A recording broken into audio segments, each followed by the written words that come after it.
Welcome again, Wildcats, to Friday, September 22nd, solving absolute value functions using algebra. Okay, so if you would, update your table of contents. All right, so let's take a look at the notes. All right, so solving absolute value functions on page 12. Now, before we look into these steps, let's look at the definition of absolute value. The absolute value of x is equal to x, where x is positive, where x is greater than or equal to 0, and negative x, where x is less than or equal to 0. It's a true piecewise function. Okay? All right, solving steps. Step 1, isolate the absolute value. Step 2, apply the definition. Step 3, solve. And step 4, graph the solution. Okay, so if you would, update your notes. All right, now your notes are updated. Let's take a look at the examples.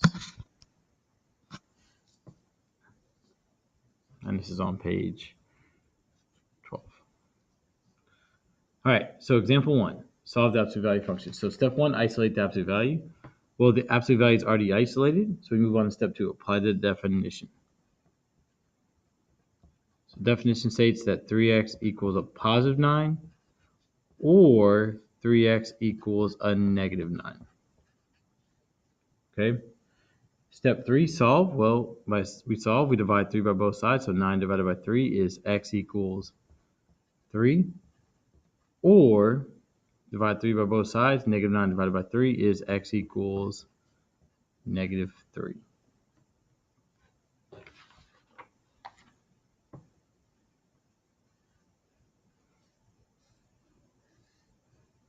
Okay, so step 4 is graph the solution. So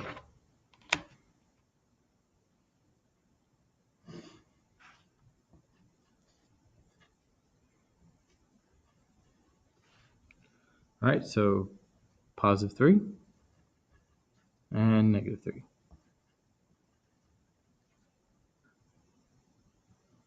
All right, so go ahead and finish up example 1.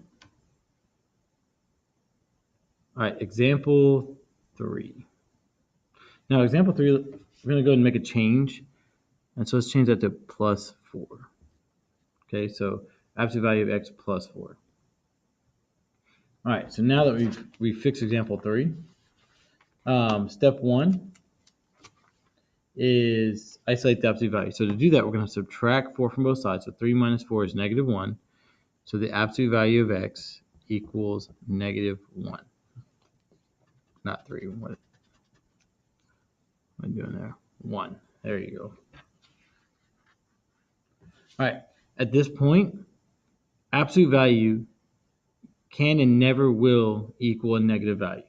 So at this point, we can say that there is no solution.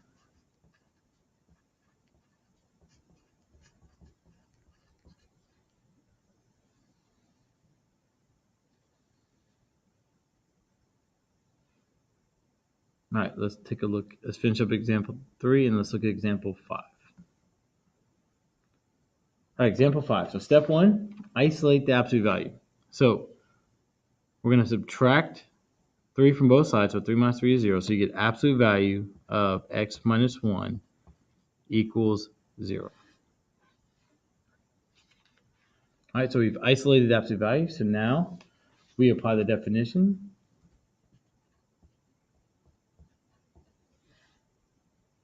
So x minus 1 equals 0. Now here you have an issue. You can't have a plus 0 and a negative 0. So you just have x minus 1 equal to 0. Okay.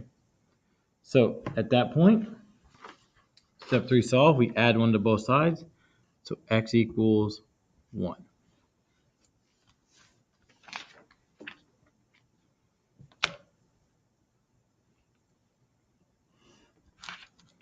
All right, so step 4 is graph the solution.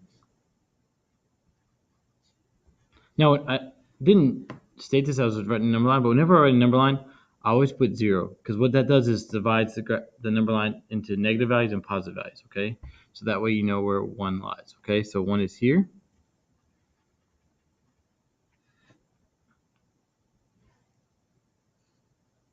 All right, now What I've done and why I picked example 1, 3, and 5 is I've shown you the 3 possible solutions for solving an absolute value. Okay? You have possibility of getting 2 solutions, no solution, or 1 solution. Okay? All right. So with that, that sets it up. Now remember, as you went through this, if you had questions, you might a little note on that. And if need be, we can go over example 1, 3, and 5 in class. If not, we can always start with example 2. Okay? Just let me know in class tomorrow. Actually, I guess since this is Friday's video, wait, no, yes. So you're watching this on Thursday. So yeah, you'd have questions on Friday. I had to figure that out. All right. So finish up. And if you want, go and try those exams. If not, just be ready for class tomorrow and have a wonderful Wildcat